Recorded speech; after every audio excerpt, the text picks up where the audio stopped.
आज हम भारतीय पुलिस में हो रहे तकनीकी बदलावों पर एक गहरी पड़ताल करने जा रहे हैं। हमारे सामने जो रिसर्च है वो एक बहुत बड़ी कहानी बताती है। हम्म। कैसे एक पुलिस बल जिसकी जड़ें औपनिवेशिक यानी कॉलोनियल दौर में हैं, अब खुद को एक स्मार्ट सेवा में बदलने की जबरदस्त कोशिश कर रहा है। तो आज का मिशन ये समझना है कि ये बदलाव असल में है क्या। हम एक तरह से भारतीय पुलिस के नए डिजिटल नर्वस सिस्टम को समझने की कोशिश करेंगे। अच्छा। इसकी रीढ़ की हड्डी जैसे बड़े बड़े डेटाबेस से लेकर इसके दिमाग जैसे आर्टिफिशियल इंटेलिजेंस और इसकी आंख कान जैसे ड्रोन तक। और हम ये भी देखेंगे कि सुपर सिस्टम के फायदे क्या हैं और निजता मतलब प्राइवेसी और प्रभावशीलता जैसे मुश्किल सवाल कहाँ खड़े होते हैं। बिल्कुल। और यहाँ सबसे बड़ा सवाल यही है, क्या तकनीक एक ऐसी पुलिस फोर्स के लिए वाकई फोर्स मल्टीप्लायर यानी ताकत को कई गुना बढ़ाने वाली चीज साबित हो सकती है, जो पहले से ही मतलब कर्मचारियों की कमी और काम के भारी बोझ से जूझ रही है? या फिर इस चकाचौंध के पीछे कुछ ऐसी छिपी हुई लागतें हैं जिन पर हमारा ध्यान नहीं जा रहा है? तो सबसे पहले इस पूरे बदलाव की जरूरत ही क्यों पड़ी? मतलब पुलिस को अचानक इतने बड़े तकनीकी छलांग की जरूरत क्यों महसूस हुई? हमारे दस्तावेज कुछ मुख्य कारण बताते हैं। पहला तो यही है कि अपराध का चेहरा ही बदल गया है। हाँ, ये तो है। अब मामला सिर्फ चोरी डकैती तक सीमित नहीं है। अब साइबर क्राइम, फिशिंग, रैंसमवेयर और डार्क वेब का जमाना है। और पुराने तरीके यहाँ बिल्कुल काम नहीं आते। अपराध अब किसी शहर या राज्य की सीमाओं में बंधा नहीं है, वो डिजिटल हो गया है। सही है। और दूसरी बड़ी समस्या है संख्या की। संख्या? हाँ, एक दिलचस्प आंकड़ा ये है कि भारत में प्रति लाख आबादी पर सिर्फ 152 पुलिसकर्मी हैं। सिर्फ 152? जबकि संयुक्त राष्ट्र की सिफारिश 222 की है। ये एक बहुत बड़ा अंतर है। तो तकनीक को इस कमी को पूरा करने के एक तरीके के तौर पर भी देखा जा रहा है। बिल्कुल। और हमारे सामने जो रिसर्च है वो एक और चौंकाने वाला आंकड़ा बताती है।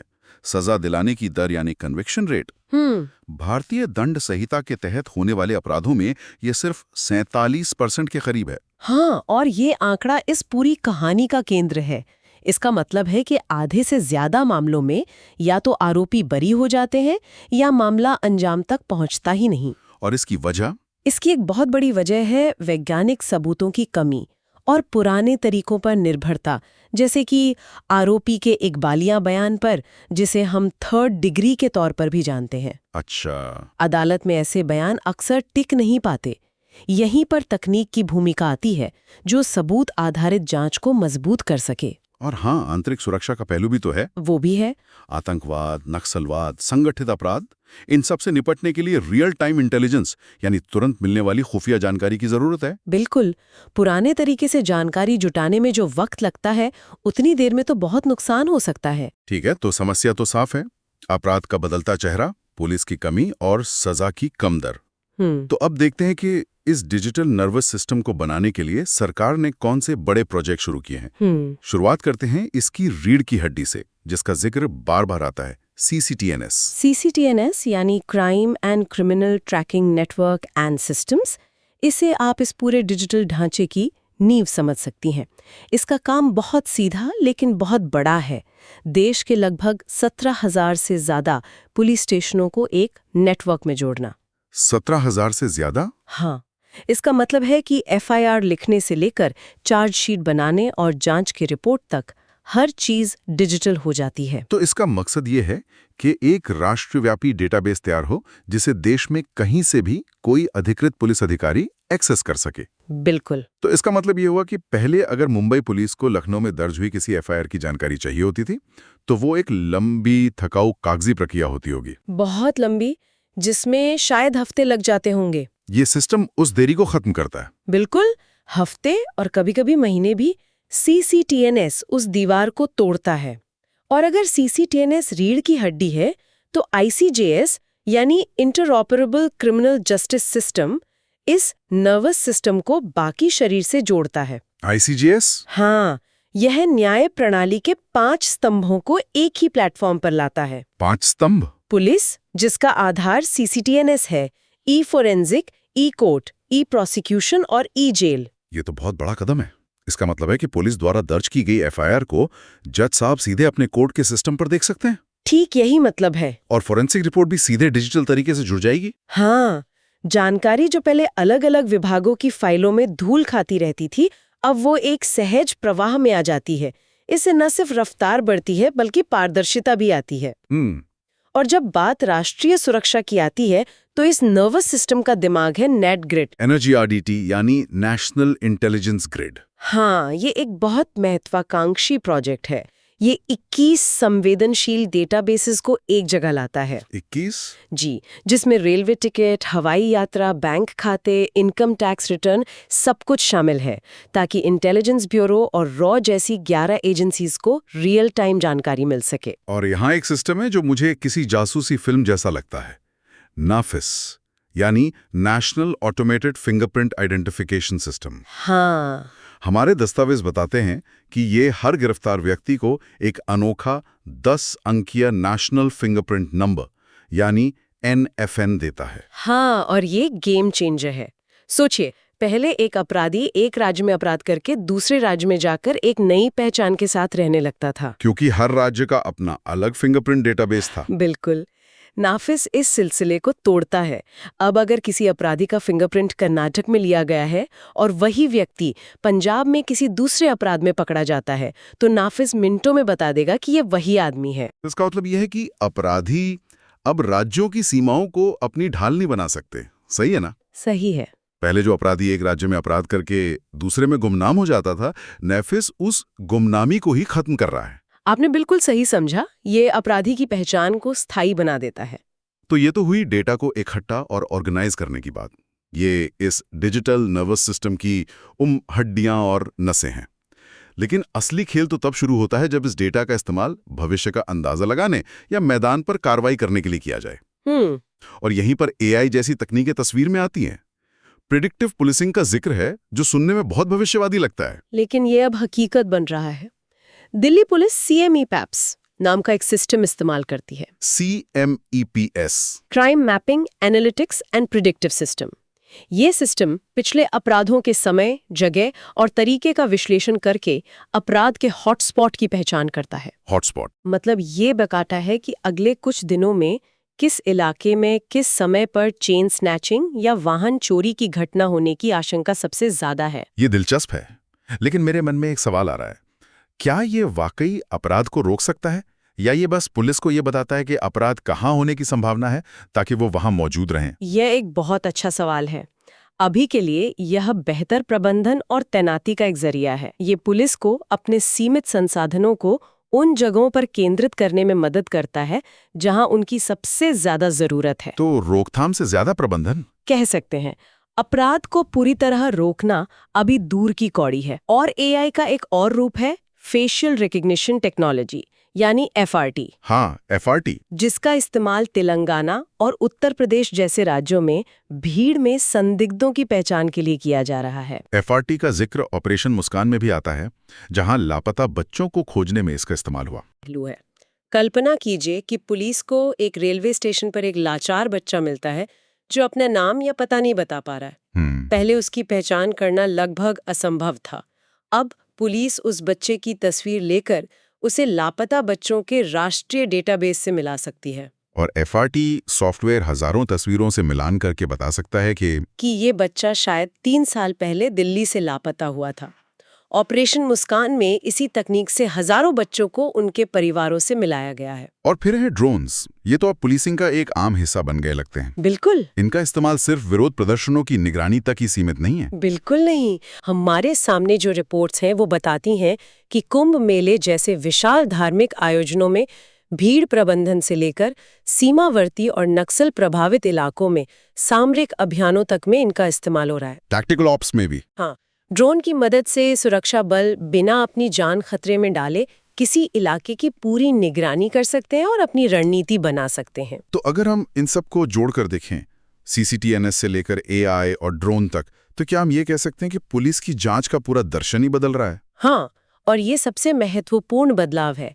पुलिस इकबालिया बयान यानी कन्फेशन बेस्ड जांच से हटकर सबूत आधारित यानी एविडेंस बेस्ड जांच की ओर बढ़ रही है। मतलब दशकों तक जो आरोपी के कबूलनामे पर टिका होता था, वो बदल रहा है। बिल्कुल, जिसमें जोर जबरदस्ती की गुंजाइश हमेशा बनी रहती थी, अब जोर डिजिटल फुटप्रिंट, फोरेंसिक सबूत, डीएनए प्रोफाइलिंग और सटीक लोकेशन डेटा पर है, ये एक बहुत बड़ा वैचारिक बदलाव है। जिसे तकनीक संभव बना रही है। तो हमारे पास ये शानदार तकनीक तो है, लेकिन हमारे सामने रखी एक रिपोर्ट में एक बहुत जरूरी बात कही गई है। हाँ। तकनीक उतनी अच्छी होती है जितना उसका उपयोग करता। और यहीं से शायद असल चुनौतियां शुरू होती हैं। ऐसा लगता है कि हमने हार्डवेयर और सॉफ्टवेयर तो खरीद लिया, पर उसे चलाने वाला इंसान यानी ह्यूमनवेयर के बारे में सोचना भी बाकी है। आपने बिल्कुल सही नस पकड़ी है।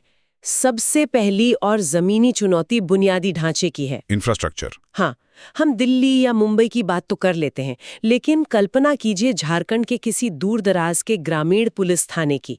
वहां आज भी 24 घंटे बिजली या एक स्थिर इंटरनेट कनेक्शन एक सपना हो सकता है। तो ऐसी जगह पर सीसीटीएनएस जैसी प्रणाली बेमानी हो जाती है। बिल्कुल। जहां एक कांस्टेबल को शायद हर शाम डेटा एंट्री करने के लिए 20 किलोमीटर दूर किसी शहर के साइबर कैफे में जाना पड़े। ये डिजिटल डिवाइड तो बहुत बड़ा है। बहुत बड़ा। तो ये एक ह्यूमनवेयर की समस्या भी है, सिर्फ हार्डवेयर की नहीं। मतलब उस कांस्टेबल की ट्रेनिंग का क्या, जिसे अपनी पूरी सर्विस में कागज पर एफआईआर लिखने की आदत है। सही बात है। और अब उसे अचानक एक जटिल सॉफ्टवेयर पर काम करने को कहा जा रहा है। यही दूसरी बड़ी चुनौती है, कौशल की कमी। एक औसत कांस्टेबल को डिजिटल फोरेंसिक, डेटा एंट्री या साइबर सुरक्षा का कोई खास प्रशिक्षण नहीं दिया जाता है।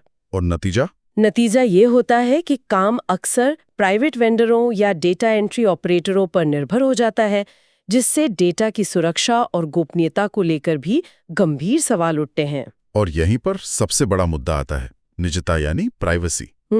हमारे स्रोतों में पुट्टास्वामी जजमेंट का बार बार जिक्र है, जिसने निजता को एक मौलिक अधिकार माना है। तो जब हम बिना किसी मजबूत कानून के फेशियल रिकॉग्निशन जैसी तकनीक का इस्तेमाल करते हैं, तो क्या हम बड़े पैमाने पर निगरानी मतलब मास सर्वेलेंस की ओर नहीं बढ़ रहे? ये आज के दौर का सबसे बड़ा सवाल है। ये एक बहुत बारीक रेखा है कि सुरक्षा कहाँ खत्म होती है और निगरानी कहाँ शुरू होती है। और इसी से जुड़ा है एल्गोरिथमिक पूर्वाग्रह यानी एल्गोरिथमिक बायस का खतरा। ये क्या है? मान लीजिए एआई को पिछले 10 साल के पुलिस डेटा पर प्रशिक्षित किया गया और उस डेटा में एक खास समुदाय या एक खास बस्ती के लोगों को ज्यादा पकड़ा गया है। ओके। तो एआई क्या सीखेगा?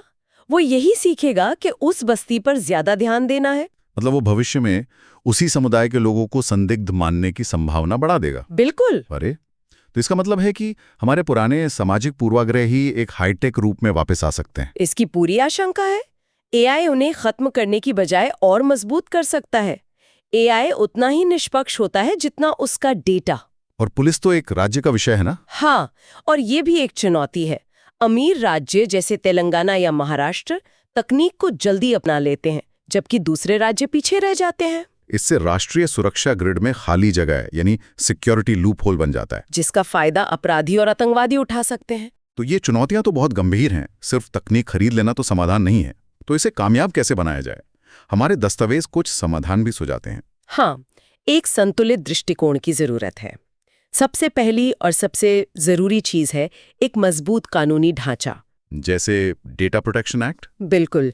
जनता का विश्वास बनाने के लिए एक व्यापक डेटा प्रोटेक्शन एक्ट बहुत जरूरी है, जो साफ तौर पर यह तय करे कि सरकार नागरिकों के डेटा का इस्तेमाल कैसे, क्यों और किन सीमाओं में कर सकती है। बिना नियमों के तकनीक खतरनाक हो सकती है। और दूसरा कदम? दूसरा अहम कदम है मानकीकरण यानी स्टैंडर्डाइजेशन। एक इंडियन पुलिस डिजिटल प्रोटोकॉल बनाए जाने की सिफारिश की गई है। इसका मतलब है कि सभी राज्यों में इस्तेमाल होने वाले सॉफ्टवेयर और सिस्टम एक ही मानक पर बने? हाँ, ताकि वे एक दूसरे से आसानी से बात कर सकें। ऐसा ना हो कि एक राज्य का सिस्टम दूसरे राज्य के डेटा को पढ़ ही ना पाए और हम फिर से वहीं पहुंच जाएं जहां से शुरू हुए थे। और उस ह्यूमनवेयर वाली समस्या का क्या कुछ हफ्तों की ट्रेनिंग काफी है? बिल्कुल नहीं। और यहीं पर सबसे क्रांतिकारी सुझाव आता है, एक समर्पित साइबर कैडर बनाने का। Cyber cadre? हाँ, इसका मतलब है कि सामान्य कांस्टेबलों को कुछ हफ्तों की ट्रेनिंग देने के बजाय साइबर विंग्स में डोमेन विशेषज्ञों, सॉफ्टवेयर डेवलपर्स और एथिकल हैकर्स की सीधी भर्ती की जाए। तो हमें इस लड़ाई के लिए विशेषज्ञ सैनिक चाहिए, न कि सिर्फ प्रशिक्षित सैनिक। बिल्कुल।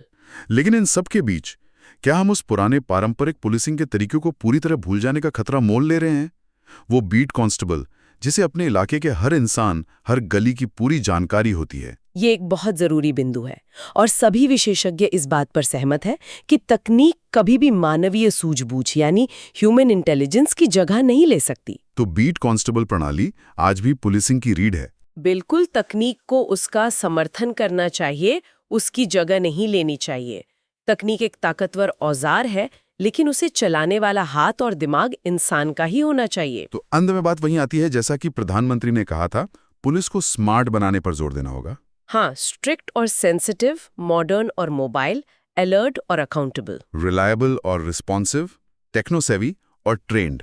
ये सिर्फ तकनीक के बारे में नहीं है, बल्कि मानसिकता में एक बुनियादी बदलाव के बारे में है। तो आज की इस पड़ताल में हमने देखा कि भारतीय पुलिस को डिजिटल बनाने के लिए एक बहुत बड़ा और महत्वाकांक्षी अभियान चल रहा है। CCTNS और नेफिस जैसे राष्ट्रव्यापी डेटाबेस से लेकर AI संचालित प्रिडिक्टिव पुलिसिंग तक। इसका लक्ष्य है बेहतर दक्षता, ज्यादा पारदर्शिता और सबूत आधारित जांच को मजबूत करना। लेकिन चुनौतियां भी उतनी ही बड़ी और जटिल हैं। डिजिटल डिवाइड यानी शहरों और गांवों के बीच तकनीक का गहराता अंतर, पुलिस कर्मियों में प्रशिक्षण की भारी कमी और सबसे बढ़कर सुरक्षा बनाम निजता के मौलिक अधिकार के बीच की महत्वपूर्ण बहस। इस तकनीकी क्रांति की सफलता अंततः इस बात पर निर्भर करेगी कि क्या हमारा मानवीय और कानूनी ढांचा तकनीकी रफ्तार के साथ कदम मिला पाता है या नहीं। और ये चर्चा हमें एक अंतिम जरूरी विचार के साथ छोड़ जाती है। जैसे जैसे पुलिसिंग ज्यादा से ज्यादा डेटा आधारित होती जाएगी, नागरिकों के इस विशाल और संवेदनशील डेटा का असली मालिक कौन होगा? और क्या होगा अगर भविष्य में हॉटस्पॉट और संदिग्धों के बारे में फैसले लेने वाले एल्गोरिदम पक्षपाती हों, जो हमारे पुराने सामाजिक पूर्वाग्रहों का ही एक हाईटेक और ज्यादा खतरनाक संस्करण बना दें? ये सवाल सिर्फ तकनीक का नहीं, बल्कि न्याय, समानता और हमारे लोकतंत्र के भविष्य का भी है।